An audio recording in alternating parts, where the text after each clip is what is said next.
failure is not an option.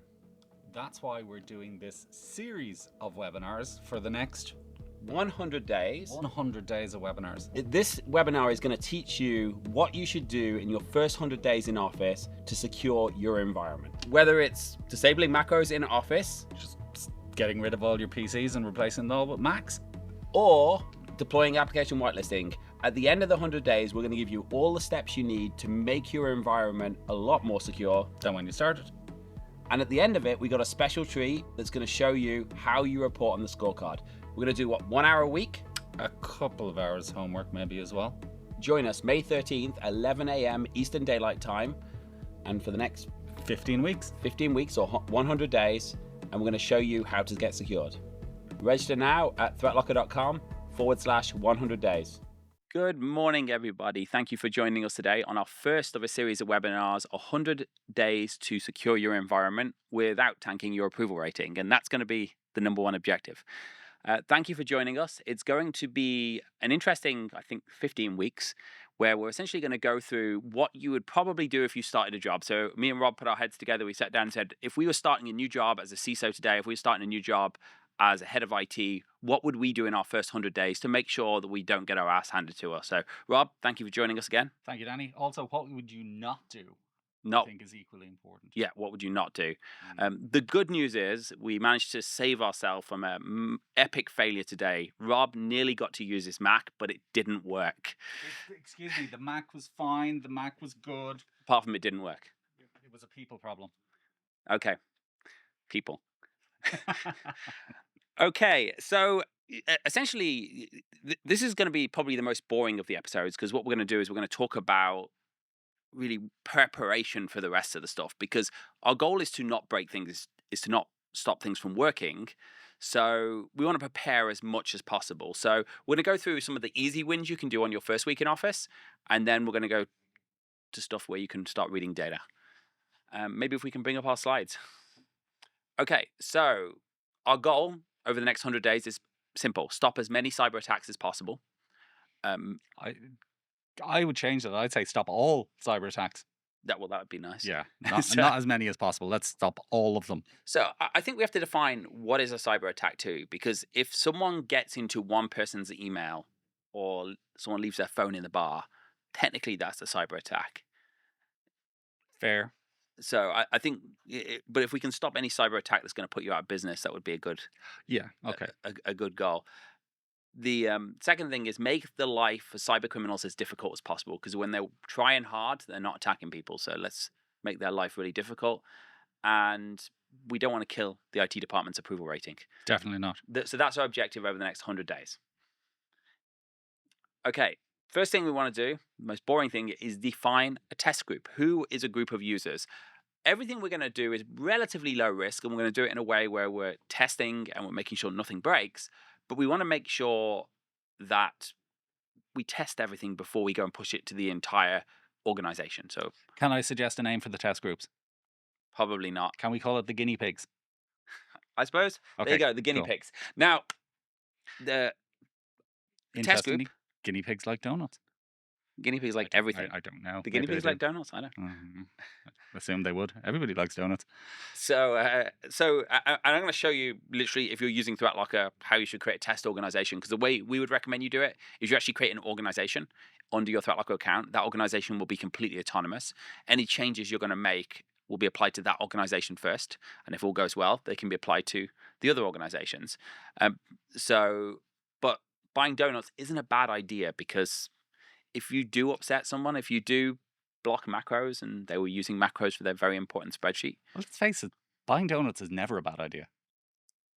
eating them is. Oh yeah, well that may be true. That may be true. But essentially what you want to do is create a group of different users from different departments. So depending on the size of your organization, and if your organization's 10 people, quite often you'll say, well, we're not going to go out of business if our systems block something or do something wrong for 2 hours. So we're going to skip the test group. But in a large organization, if you're a bank, if you're an airport, if you're a hospital, if you're a police department, a city, pick a group of users. If you're an MSP that has lots of clients, pick a group of users that are going to allow you to test your policies on them first, and explain that We're going to test everything on you. If something happens, you've got direct access to call us, tell us something's happened, and we will roll it back immediately. Nothing we're going to do is that dangerous, but No, definitely not. during the webinar as well, we're going to give you homework to do, I'm afraid.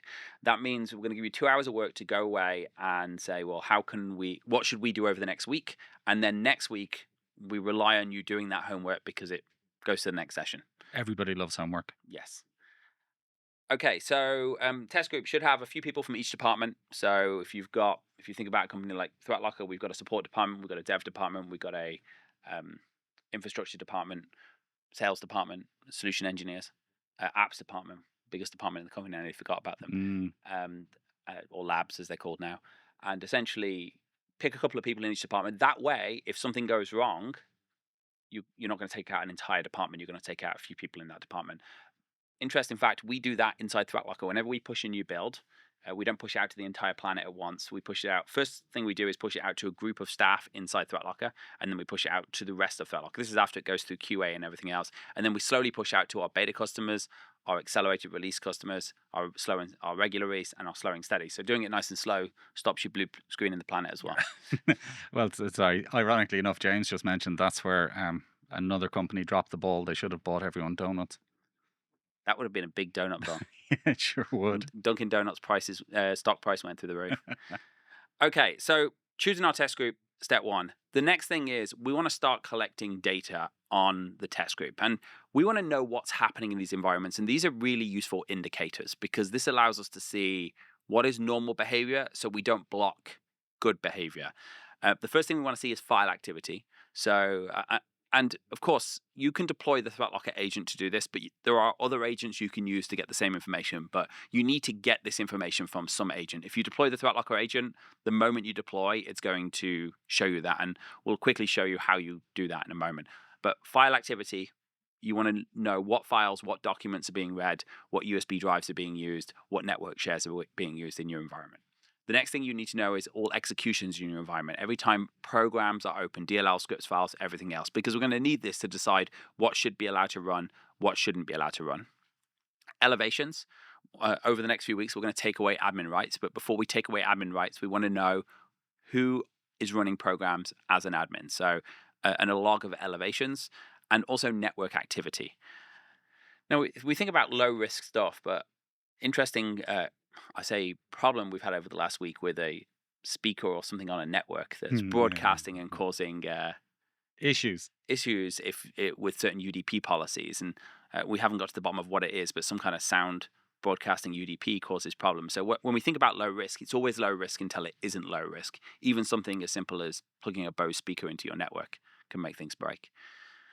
The next thing we want to do is start looking at groups. But the first thing I want to show you how to download an agent and start logging data. So I'm going to share my screen here. Now, again, you don't have to use ThreatLocker for this. I've got a test account set up here. First thing you should do if you are using ThreatLocker, you can go into your organizations and you can create a new organization. This means a completely isolated test group. Guinea pigs may be an appropriate name, but if you've got something else, you can use that as well. You can go in, create an organization, give it a name, hit save, and then you can actually switch into that organization. So I'm going to go with boring my child org. Okay, once you're in the child org, we want to choose a number of users and devices to deploy an agent to so we can start logging that data. So we can go into our devices page here. We can actually do it from the top right corner as well. We can click install computer and we can download an installer. So we could, for example, say I want to download, I'm going to have different groups. You can have different departments if you're going to have different departments. And I'll show you that quickly as well. Because your test group should really mimic your organization group as you intend it to be. So we can go into groups here and we can set up some different departments. So I've just got workstations, but so we've got sales workstations. And I'll say Windows. And I'll create a group called support workstations.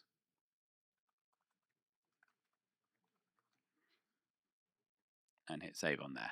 Now you'll notice by default these groups are going to learn for 21 days. So what that means is we're going to not block anything in ThreatLocker for 21 days. If you want a longer period of time, you can do that, or you can just set it to indefinite. I do caution against setting this to indefinite. You can always extend it at any point in time, but if you set it to indefinite, I've seen too many ransomware attacks where people leave groups unsecured, and People forget. they forget. So 21 days, 45 days, or if you want to give yourself plenty of time, if you do set them to indefinite, make sure you don't forget to secure the machines later on. Okay, so we've created some groups. From the groups, we can do one or two things. We can click Install Computer on the Computers page here, or any top right corner, and this will give us all of the scripts. And we have various deployment methods here. We have scripts for different RMMs. We have Active Directory scripts. We have Intune scripts. We can also just pick a group here, and we can download an MSI for that group. If you install a computer in the wrong group, not the end of the world. You can move it afterwards. So now I've done that, I can also download this here. So if your users are local admins or you're just doing a handful, you could also click on the download installer here.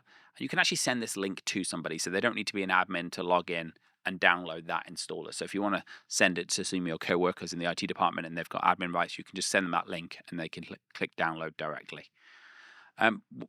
Once you deploy, it's really very simple. I'm going to jump back to my parent. It's going to start logging data within about 15 minutes. So within about 15 minutes of deploying, it's going to start logging all of that data we said we wanted logged, because it's important we have this, because we're going to show you why later on, because we're going to make decisions based on this data.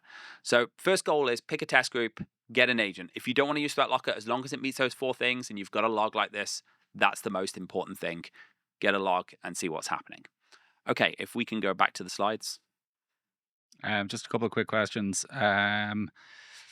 Zach has asked, how do you know if something is running elevated if the user is an admin on their machine? Okay, I'm going to switch back to my screen here, because I'm going to show you here.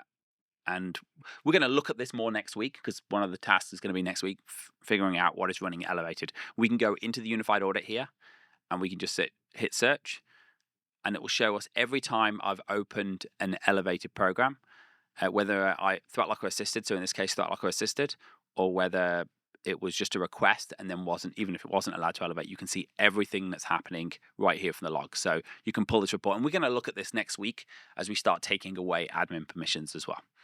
Mitchell has also asked, why do we have to place the DCs in all workstations in application control learning mode every time we adjust a logon script? You shouldn't, and that's a really bad idea. Yeah, you don't. So, and I think this is kind of jumping ahead a little bit, but learning mode should be used for one purpose, and the other one is oops mode, we call it. So the first one is when you onboard to learn what's happening in your environment, and the second purpose is oops mode when you've installed a program, you've allowed the setup.exe, and you forgot to allow the 200 DLLs that came with it because you didn't use the testing environment. If you change a login script, the easiest thing for you to do is go into the unified, try and run the login script, hit request, let it get blocked, hit request, and go into the unified audit. If you want to not let it get blocked, you could also just run it in the testing environment. You can go into the unified audit. I'm going to try and find an execute here. And you can just add the hash in. I'm just going to choose this MSI, but you can literally just add the hash into your current login scripts application. Takes a few seconds. The point is, there's a really good reason for this, because again, you see so many attacks, so many ransomware attacks that are done using group policy, logon scripts, etc. I mean, the whole purpose of the exercise, if a logon script gets changed, it shouldn't be allowed to run until you've had a chance to check it out and make sure it's legit.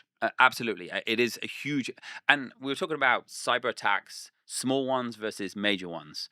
Major cyber attacks, someone gets into your Active Directory, changes the login script, it affects every machine in the organization. Small attack, somebody downloads adware, it gives them pop-ups, or even ransomware on their machine. It's isolated to their machine. Login scripts is one of those things that can be business ending if you don't do it right. So I wouldn't be putting your machine into learning mode. Just add the login script. Yes, you can actually create custom rules. So when you permit it, but I don't like this because it means if someone changes the script, yeah, no, it's not a good idea for. You can go in here, and I'm just going to say do not use. We can actually go in and say I'm going to allow this by its path and its process name. So we could say if it's called from this and it's this, then you won't have to redo it. But the easiest thing is just re-permit that hash, unless you're changing login scripts every day. Which is unlikely. Just do it by hash. What else have you got, Rob? What else have I got? Somebody wants to know, do I get a certificate of completion after the 100 days? Well, we're going to do a few things. One is if you attend all the webinars, I don't think we're going to hold you accountable for doing all the steps, although we'd like you to. Is you're going to send you a nice T-shirt and a and I don't know if we're giving certificates out, but it's not a bad idea. but you will definitely also get CPE credits. I mean, basically, the T-shirt is better than a certificate, really. Yeah. Now, these t-shirts are really, really cool, but we thought it was a great concept. But our engineers are on calls doing demos all day, and they all love their t-shirts. Their new failure is not an option t-shirt, and then all our engineers' t-shirts look like this. So, so I don't know if it worked out as well as we hoped. So, but I don't know if we're sending certificates out. We can look at that, see if marketing can do up some nice certificates. But you can also get CPE credits, and you're eligible for those. What you will get is a more secure environment if you Absolutely. follow the steps. Yeah, yeah. A couple of questions around just the setup that you did there. What are the advantage of doing separate organizations versus groups inside the org? Okay, so generally speaking, you should always use groups inside the org. The reason I would do a separate organization is two purposes. One is there is an autonomous IT or management. This happens often when you've got managed service providers who have customers. They have autonomous organizations that have their own rules, their own conditions. The other reason, if you're an enterprise and you have separate IT departments, you can say, okay, you've got logins for your entity, we've got a parent, so we can see your entity, but you can't see our entity. The third option is if you want to have a completely anonymous test, isolated test group, if you Mm. like. I want to go and create a policy today that says I'm going to disable macros for my entire organization. Before I do that, I want to make sure that it doesn't break anything. So I'm going to take my test group, I'm going to disable those macros and see what happens. Again, this is probably a much bigger question. We use CrowdStrike EDR. How can the use of ThreatLocker complement EDR and vice versa? So we're getting into a can of worms. We'll move Yeah, on a no, little bit. that's a whole thing. And we're going to go through this. So there's two parts to your security. There's the security part, and then there's the response and the detection part. And if you're using ThreatLocker, the most important things are using our protection tools, in my mind, using blocking untrusted software, removing admin permissions, ring fencing applications so they can't run away. And then the second thing is you have an EDR to back that up. And we have an MDR and EDR part of ThreatLocker. It's an extra add-on. You can use ours, you can use CrowdStrike's. The most important thing with your EDR is make sure that the people watching those alerts are doing a really good job. And they're watching it 24/7, 365. And they're watching it 20, because if they're not, there's nothing worse than saying, oh yeah, we detected an alert.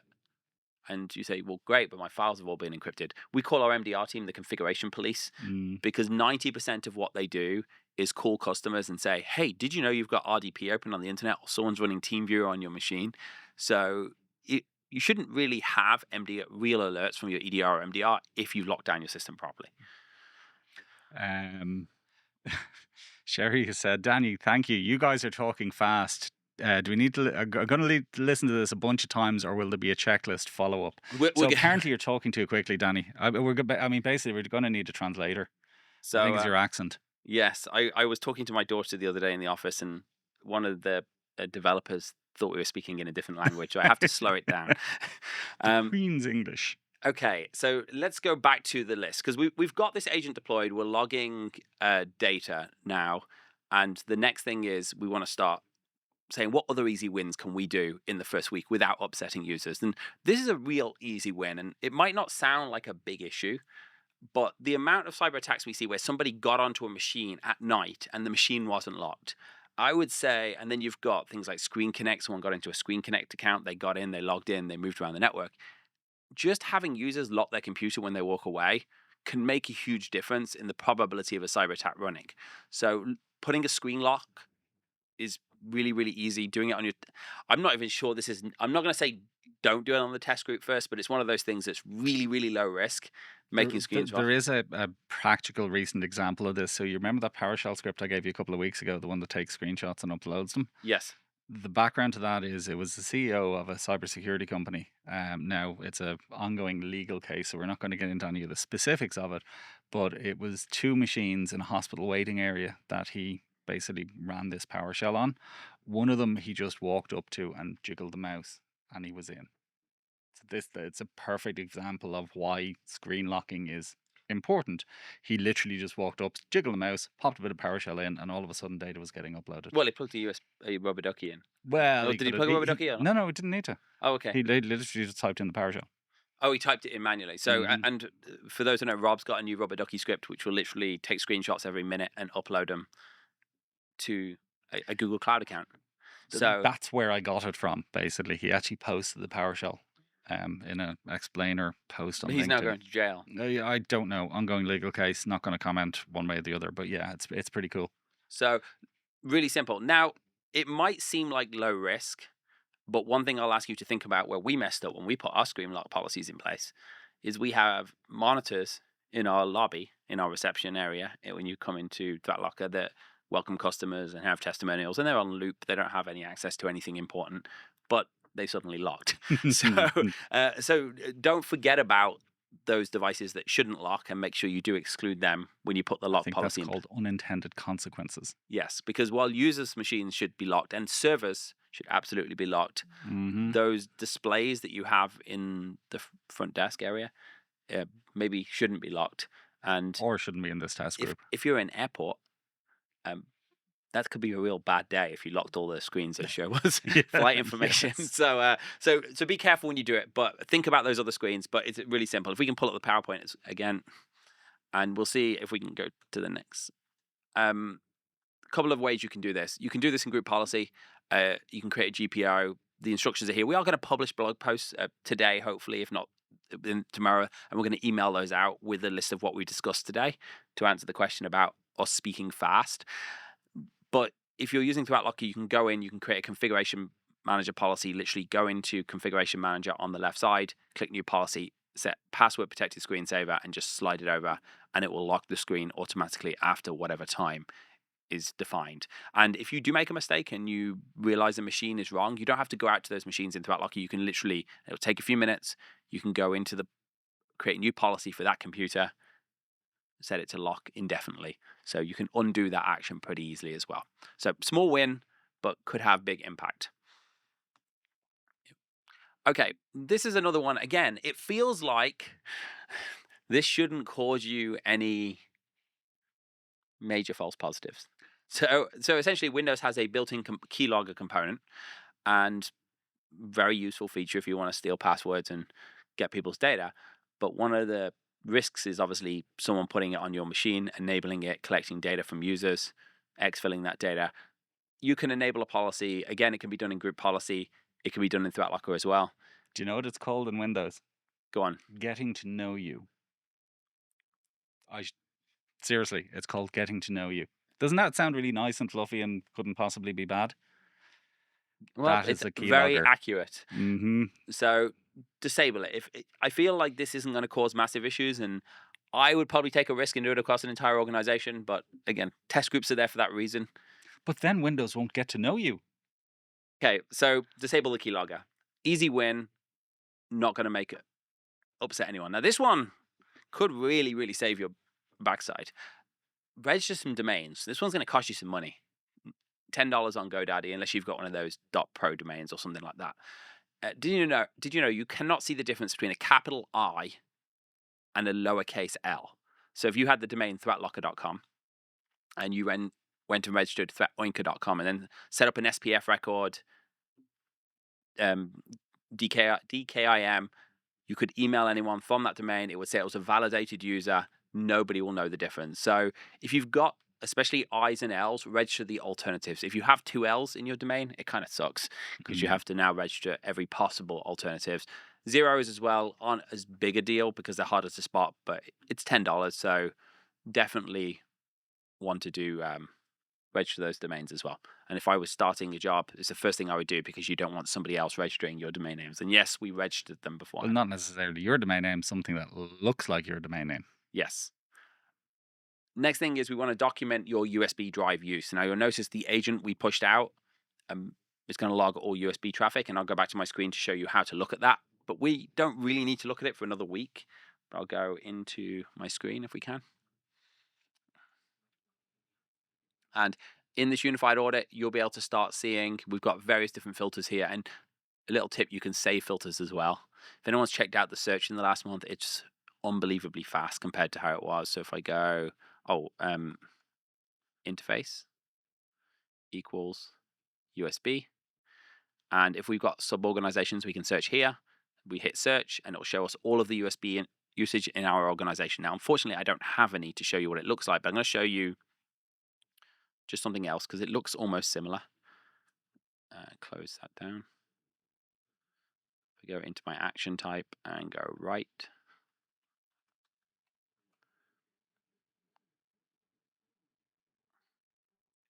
I'm just going to pick a document here.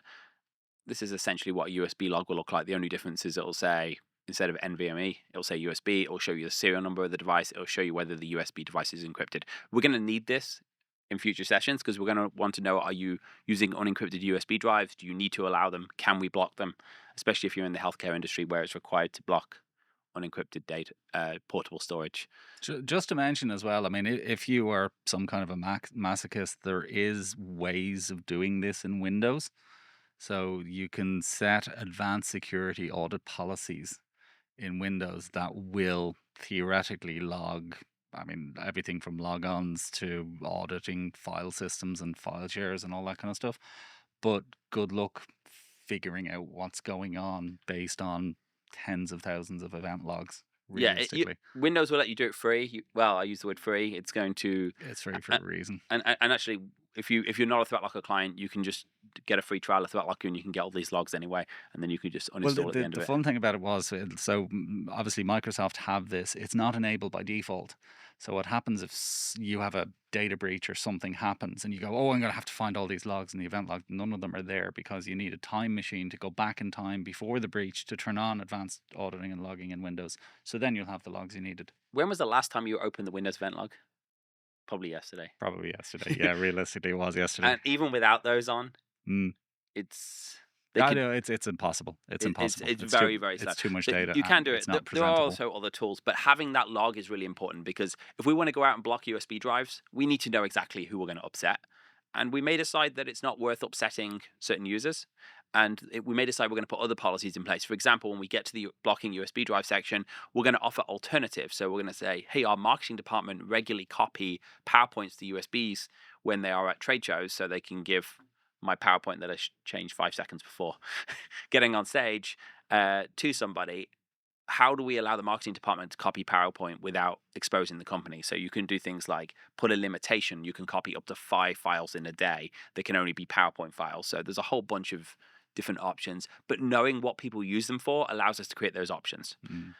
Okay, have we got any other questions before we jump to the next? We've got loads of questions. Somebody actually asked about rubber duckies, and I'm just looking for the question here now. But basically, have ThreatLocker got any sort of has ThreatLocker sourced an effective mitigation strategy for blocking rubber ducky exploitation on workstations?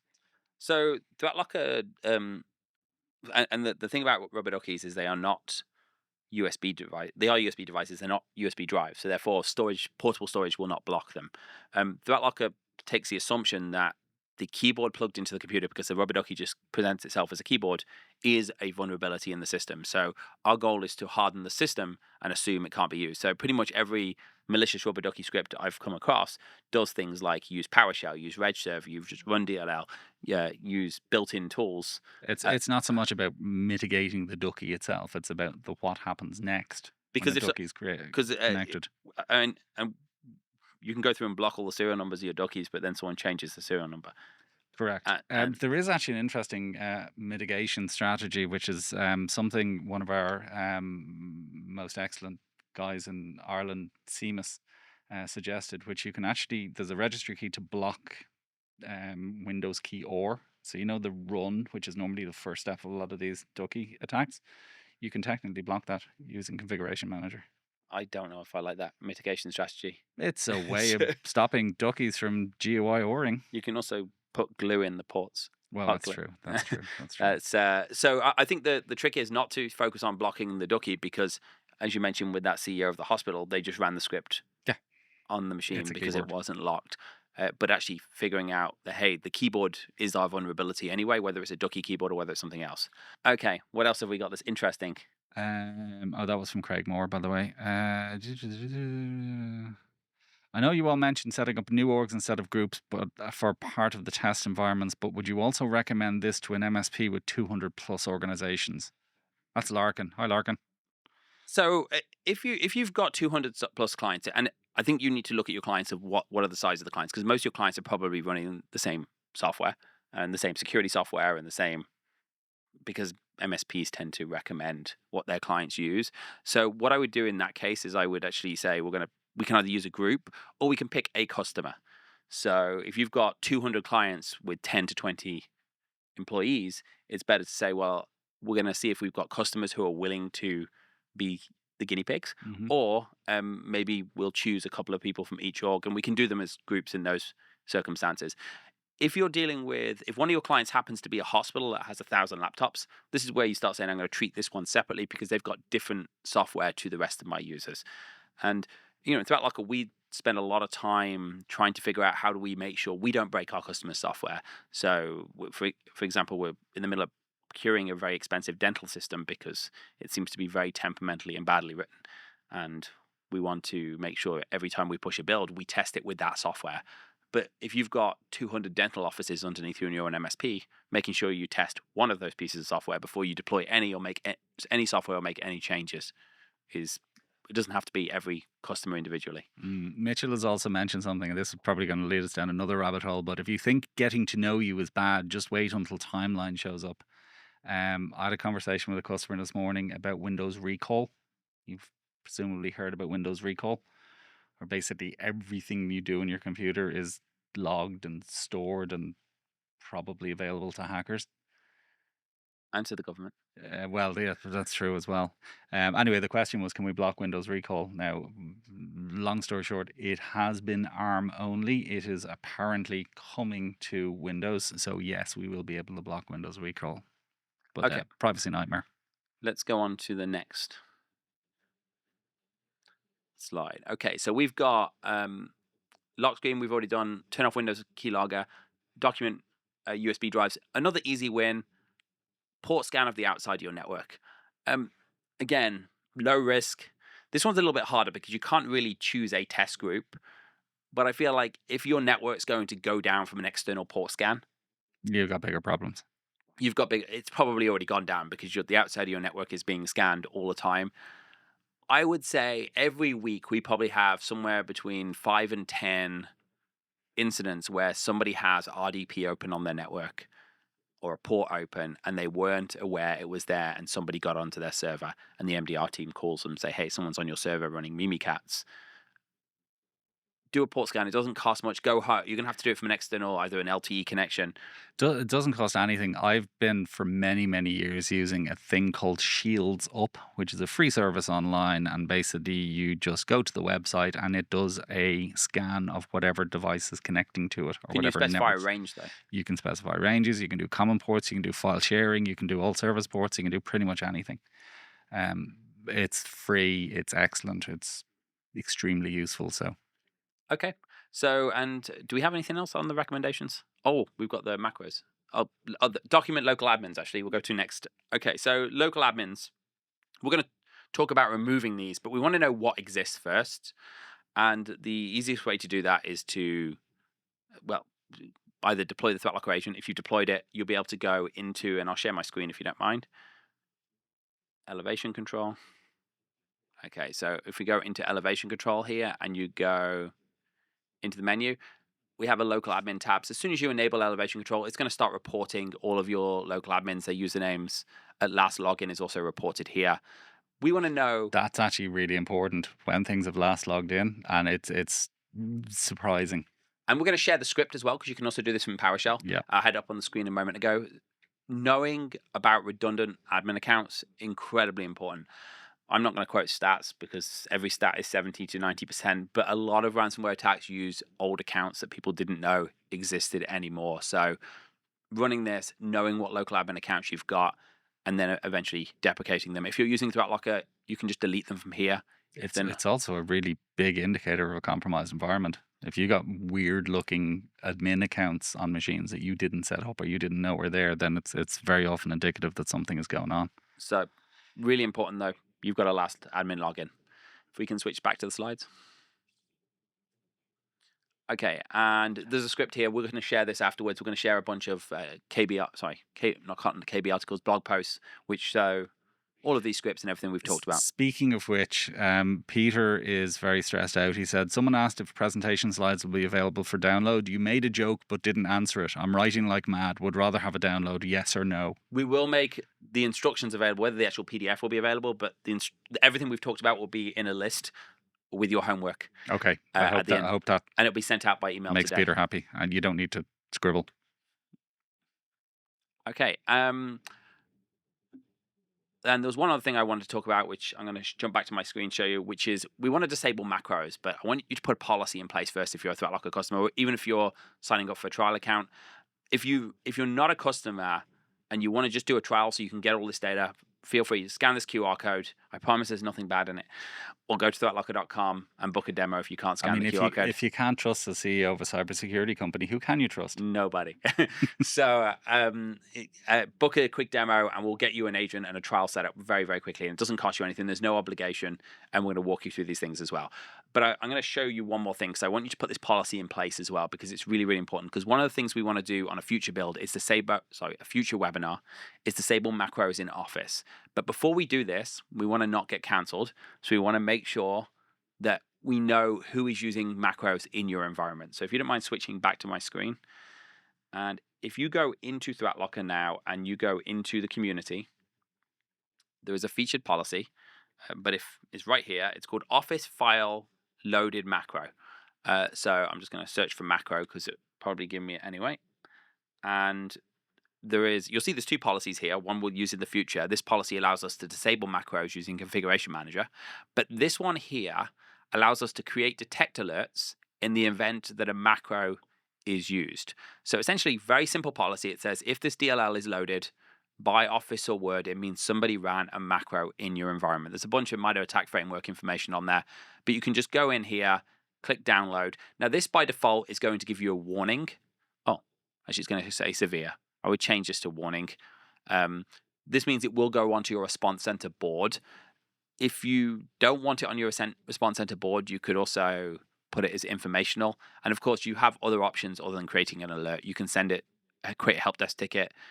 You can send a REST API call. You've got a bunch of other options here as well if you've got other integrations. But basically, what this is going to do is create an alert saying if somebody runs a macro, so if they open a document with a macro enabled, if they click enable macros, it's going to create an alert in the response center. We're not doing this at this point to respond to these alerts. We're doing it so you know next week who is using macros in your environment, because while it's a relatively non-dangerous thing to shut off, there's probably a couple of users in your organization, especially if you have a big org with a finance department of people who grew up in the 80s and 90s, that might still have macros in their overcomplicated Excel sheet. So this will allow you to show who's using macros. It will come up as an alert in here. So if you can go in and put that detect alert in, again, it's just sending an alert. It's not responding. It's not doing anything. It's going to be very, very effective. Be careful when you add it, because if you do have automatic alerts set up to automatically respond based on the threat level, make sure you don't increase the threat level at this point. You can in the future, but at this point, we don't want to break your environment. So just go into community. And the question, a couple of people have asked the question, why does that policy in the community have a lock on it? I'm going to go Is and that look at just it the now. icon? The lock. Where's the A lock? few people have said that. I can see like a scope. GLAL 1025 Office file loaded macro shows a lock icon. Which module does this feature enablement fall under? It's a detect. Detect. That's why it means you don't have detect enabled. If you are an existing customer and you want to just trial out detect so you don't get billed, just reach out to your account manager and they will give you a free trial during this period so you can trial it out and turn these features on. If you turn it on, just to give you a heads up, and you'll just get billed for it. But if you ask for a free trial, the account managers can work on a free trial for you as well. If it's showing a lock, you just go into here and select the detect module. Just a note, as I said before, if you don't have something turned on, there's a bug in beta. So if you are using the beta portal, you can't turn it on. You have to switch back to portal. That should be resolved today or tomorrow. Okay, what else have we got from questions? Elena, who's obviously very wise, has asked, the macro alert, could it also be set for Mac computers? I'm going to go and have a second policy created. I was going to say she's obviously has impeccable taste as well. But yes. So in theory, yes. I guess the file names are different. So essentially, the Windows alert, what it does, it says if this macro file is loaded, then it means there's a macro running. Rob is going to get his Mac working after this and tell us and create a new policy just for Macs. There's nothing wrong with my Mac. My Mac is fine. Thank you. Oh my God. Okay. Uh, would you create a computer group for each department? We have about 50, or would it make sense to keep it simple by organizing them into standardized groups? Generally speaking, they run the same typical applications, but a few run specific software, which is not necessarily an issue if it was run elsewhere. Generally speaking, I throw out like a general question, not just a testing Hmm. question. I would have a group based on the software they're using.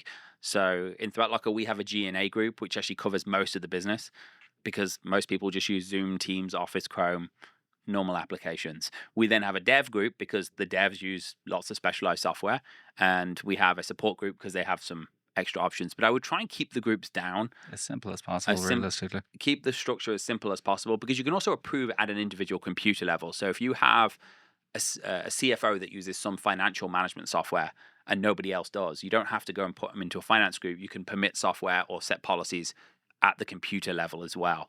But generally speaking, keep it as simple as possible. Most smaller companies tend to have two groups, workstation and service.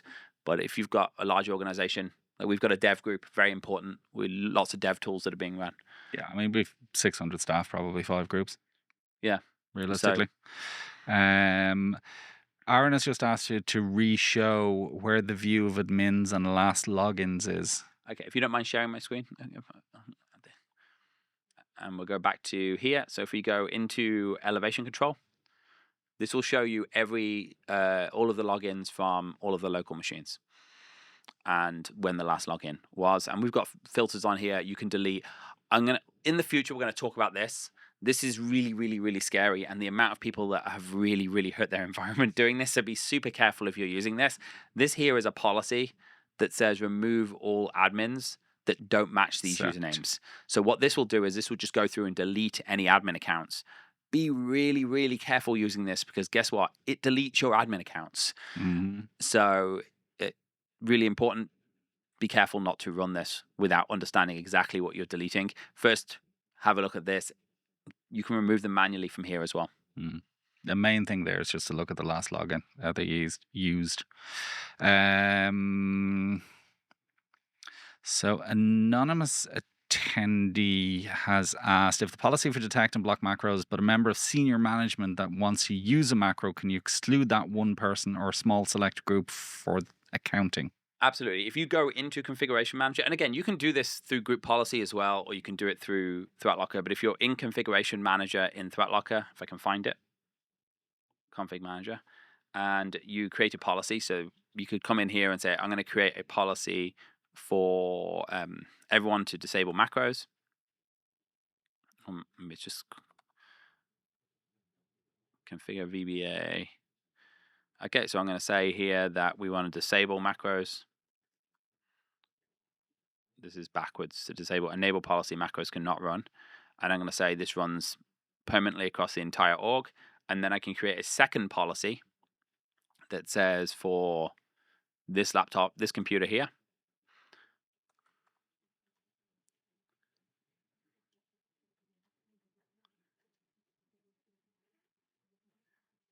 there's actually two different macro policies. I just realized that, but we'll pick the other one to keep it consistent.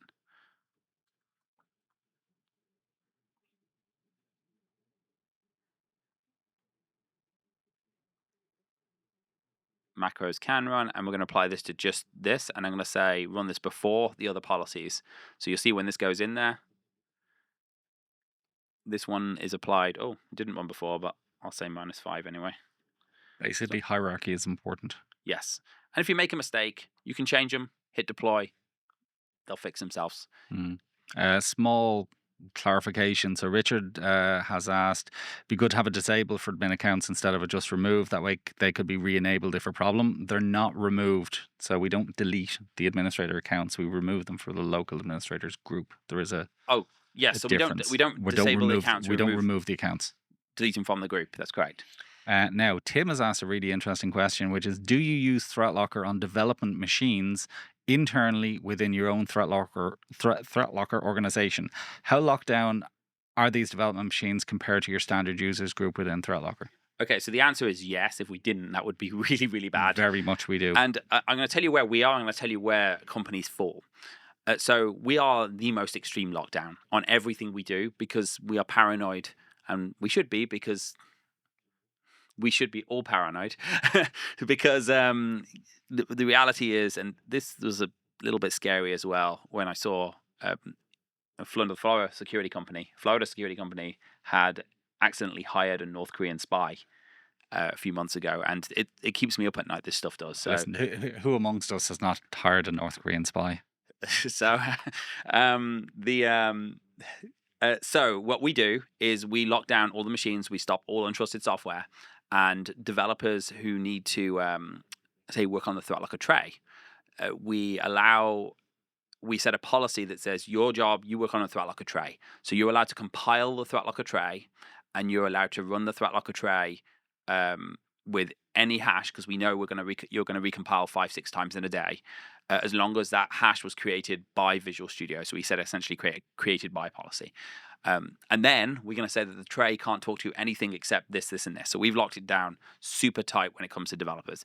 What we see across the board is somewhere in the middle of two things. So we'll see some customers, they'll say your entire source code folder is allowed if you're a developer, and you can run pretty much anything you want from the source code folder. Yeah, not a fan. Not a fan. But we see it commonly enough. It's better than allowing the whole system. Yeah, but you can normally tie it to processes. So Yeah. you can have, like, if the process is MS Build and it's in our source code folder, then it's fine. Or if it's created by MS Build and it's in our source code folder, it's fine. And I've also seen companies, and this is what we recommend when you do allow an entire folder, that folder is ring fenced so it can't see your network, so it can't go out. But generally speaking, on the most liberal side, what I would recommend up to is allowing entire folders with some kind of ring fence restrictions around them. On the stricter side, which is what we do, is allowing only the executables that you choose. Now, there was one exception to that. Our service team have virtualized environments because they can't run the service in debug and in live mode. So they have virtualized environments where they're able to only run code, and they can't get out to the internet. They can't do anything else on that environment. So if they're doing testing, that environment is isolated. But generally speaking, there's a rule set. We have a lot of development clients. I've seen people put it in monitor only mode and just rely on the detect EDR part. I don't particularly care for that. There's no harm in saying, hey, you can't download TeamViewer, you can't download other malicious tools. Two-part question here from Brent. Do you have some pre-built groups for roles like dev versus staff versus executive? Second part of the question, asking since we're doing a POC and the boss blocked himself from using Hyper-V. Yeah, so Hyper-V and there's a reason for that. There's a policy once, and you'll notice that during the simulation in the workstations group. And if you switch to my screen, I'll show you that quickly, if it's in there. If I go into my policies, workstations. So we have two default groups, which is workstations and service. And there's a reason we don't do roles, because really it's about what software do you use. In our workstations group by default, we have, and these are not the default, but we have things like Office, Permitted, Teams, Zoom, WebEx. And the reason we've added these by default in the workstations group is because you may not be running WebEx at the time you do your learning mode, but then you might want to start a meeting in 2 weeks' time, and we don't want to delay that meeting starting. So we add things like that. One of the things we also add is a default deny policy. Oh, it's not on mine, for Hyper-V. And the reason we do that, you don't want attackers to be able to spin up VMs in Hyper-V. Because now they can get on your network, they can spin up a VM, they can do whatever they want on your network without having your tools imposed on them. So that's why it's blocked by default on your virtual machines. We also have other policies that we recommend from community, like stopping anything access VHDX hard drives that aren't Hyper-V. So if someone can't mount your hard drives directly, and we're going to talk more about encrypting and putting those policies on a future builds as well.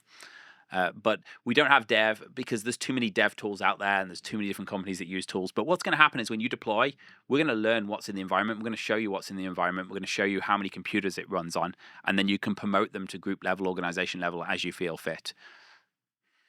Since my config manager is locked, I'll assume we're in some sort of a beta mode, Mitchell McClure has asked.